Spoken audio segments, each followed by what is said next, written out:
अगर इंसानों के अधिकार में प्रकृति को सजा सुनाने की क्षमता होती तो गंगा और यमुना नदियों पर प्रयागराज हाईकोर्ट में बाकायदा मुकदमा चलता। इस गुनाह के लिए कि आखिर क्यों हर साल तुम्हारी वजह से लाखों लोगों को अपना घर छोड़कर जाना पड़ता है। पर इस मुकदमे का फैसला क्या होता, सजा किसे होती? आइए एक रोमांचक मुकदमे के हम सभी साक्षी बनते हैं। इसका नाम होगा बाढ़ का असली अपराधी कौन। इंसानों की अदालत में गंगा और यमुना ने अपना पक्ष रखा कि आखिर हम अपराधी कैसे हो सकते हैं। हम तो पहाड़ों से आने वाले पानी को बहाकर समुद्र तक ले जाते हैं, वरना पूरा शहर ही डूब जाए। सजा देनी है तो पहाड़ों को, तो आखिर वो इतना पानी भेजता ही क्यों है कि हम संभाल ही ना पाए।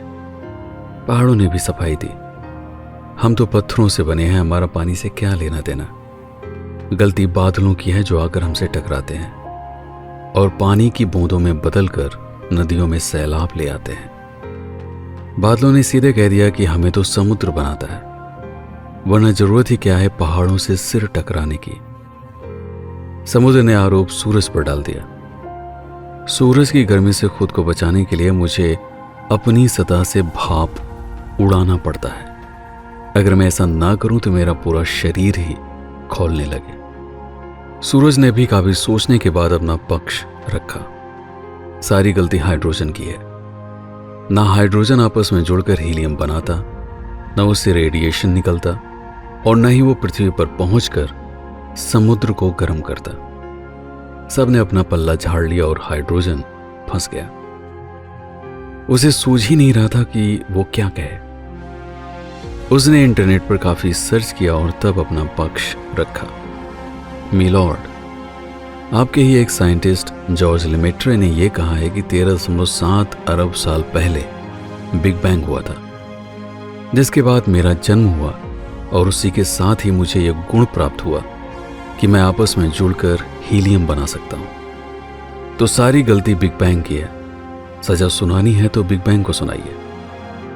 हाई कोर्ट में बैठी 6 जजों की विशेष बेंच दुविधा में थी, क्योंकि अभी तक यह सिद्ध होना बाकी था कि क्या सच में बिग बैंग हुआ था। जजों ने इस दलील को सिरे से खारिज कर दिया और हाइड्रोजन पर हीलियम बनाने का प्रतिबंध लगा दिया गया। सिर्फ एक दिन में ही इसका असर दिखाई देने लगा। आसमान साफ हो गया, बादल धीरे धीरे गायब होने लगे। सिर्फ 15 दिन में ही नदियों का पानी घट गया। इंसान वापस नदियों के किनारे रहने के लिए आ गए, लेकिन सूरज की चमक धीरे धीरे कम होने लगी। हर दिन ठंड इतनी ज्यादा बढ़ने लगी कि चारों तरफ घना कोहरा छाने लगा। सिर्फ 1 महीने में ही नदियों का पानी सूख गया। जो पानी बचा था वो बर्फ में बदल गया। नदियों पर बिजली बनाने वाले बांध अब किसी काम के नहीं थे। ठंड लगातार इतनी ज्यादा बढ़ रही थी कि पेट्रोल और डीजल टैंकरों में ही जम चुके थे। पूरा शहर जैसे थम सा गया था। सड़कें वीरान हो चली थी। सूरज धीरे धीरे चांद जैसा दिखने लगा था और चांद पता नहीं कहां चला गया। सूरज के पास अब इतना प्रकाश ही नहीं था कि चांद को रोशन कर सके। दिन और रात में अब कोई अंतर नहीं जान पड़ता था।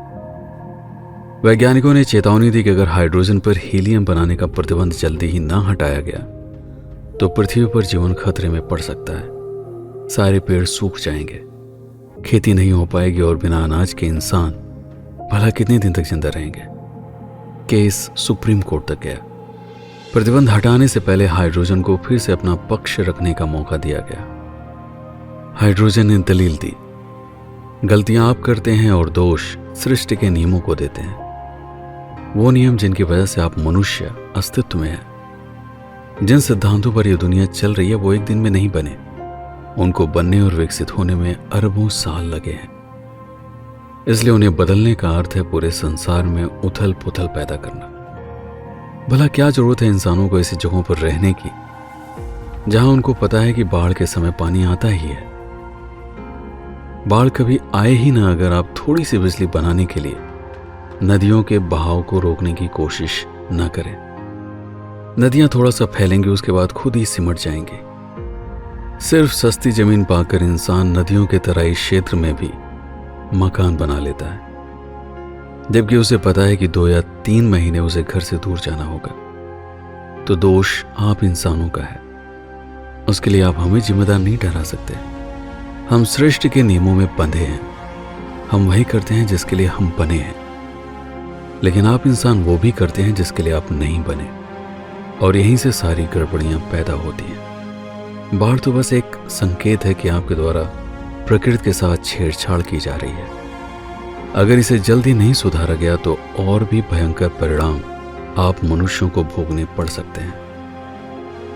इसलिए इन समस्याओं पर आप सभी को अभी से ध्यान देना होगा, जिसमें आपकी आबादी भी सबसे बड़ी समस्या है। ये पृथ्वी अधिकतम 1000 करोड़ इंसानों की जिंदगी को चलाने के लिए ही संसाधन उपलब्ध करा सकती है, लेकिन हर मनुष्य को जितना चाहिए वह उससे अधिक इकट्ठा करने की कोशिश में जुटा हुआ है। यह एक दूसरी समस्या है, जिसकी वजह से ये वातावरण ही एक दिन आपके रहने के लायक नहीं बचेगा, और तब शायद आप मानव ही एक दूसरे के दुश्मन बन जाएं। आखिरकार मानव जाति को हाइड्रोजन ने शर्मसार कर दिया। सुप्रीम कोर्ट ने माफी मांगते हुए हाइड्रोजन को सम्मान बरी किया और हीलियम बनाने का प्रतिबंध हटा लिया। कुछ महीनों के बाद एक बार फिर से आसमान में सूरज चमकने लगा, आकाश में बादल नजर आने लगे, पहाड़ों पर जमी बर्फ पिघलने लगी, नदियों में पानी बहने लगा, मुरझाए हुए पेड़ फिर से हरे होने लगे, और लगभग 1 साल के बाद फिर से सब कुछ वैसा ही हो गया जैसा पहले था। लेकिन इस गुजरे हुए समय में पृथ्वी की आबादी लगभग 100 करोड़ कम हो चुकी थी, जिसकी वजह से जिंदा रहने की मूलभूत चीजों की कीमत अब 3 गुना कम हो गई थी। सर्वसम्मति से यह नियम बनाया गया कि नदियों के तराई क्षेत्र में घर बनाकर रहना गैर कानूनी है। मनुष्यों को बच्चे पैदा करने से रोकना भी संभव नहीं था, लेकिन उन्हें कम संतान जन्म देने के लिए प्रेरित करने हेतु सरकारों द्वारा नियम बनाया गया कि हर दंपति की 2 संतानों के जन्म से लेकर शिक्षा की सारी जिम्मेदारी सरकार की होगी। सारे बांध तोड़ दिए गए। हर देश की सरकार ने प्रत्येक घर को सोलर से बिजली खुद बनाने के लिए आर्थिक सहयोग प्रदान किया। पेट्रोल और डीजल पर चलने वाली गाड़ियां अब ग्रीन हाइड्रोजन और सोलर बिजली पर चलने लगी। कोयले से चलने वाले थर्मल प्लांट भी बंद कर दिए गए, जिसकी वजह से सीमेंट की फैक्ट्रियां भी बंद हो गई। सीमेंट का उत्पादन बंद हुआ तो शहरों में ऊंची ऊंची इमारतों का निर्माण कार्य भी बंद हो गया। आने वाले 70 से 80 सालों में ये इमारतें खंडहर बनने वाली थी। हर वो कारखाना बंद हो गया जहां पर ऊर्जा बड़े बड़े पावर प्लांट से आती थी। परिणाम स्वरूप विशाल शहरों को छोड़कर लोग छोटे छोटे गांवों की तरफ लौटने लगे। मनुष्य वो प्राणी है जो किसी चीज को चरम तक भोगने के बाद ही खुद में बदलाव लाता है। आप जो पाना चाहते हैं, जब तक उसे हासिल न कर ले तब तक दूसरों के समझाने को आप बस भाषण देना या ज्ञान प्रपंच ही समझते हैं। ये इंसान का स्वभाव है। जब तक वो खुद से गलतियां नहीं करता तब तक वह उन बातों को मानने के लिए तैयार नहीं होता जिसे करने से उसे रोका जाता है। हर गलती की एक कीमत तो चुकानी पड़ती है, और मानव जाति ने वो कीमत चुकाई थी 100 करोड़ इंसानों को खोकर। पर शायद ये जरूरी भी था, ये समझाने के लिए कि आपकी जिंदगी कुछ मूलभूत नियमों की देन है। उनसे छेड़छाड़ मत कीजिए, उनके साथ एक संतुलन एवं अनुकूलता बनाकर रखिए।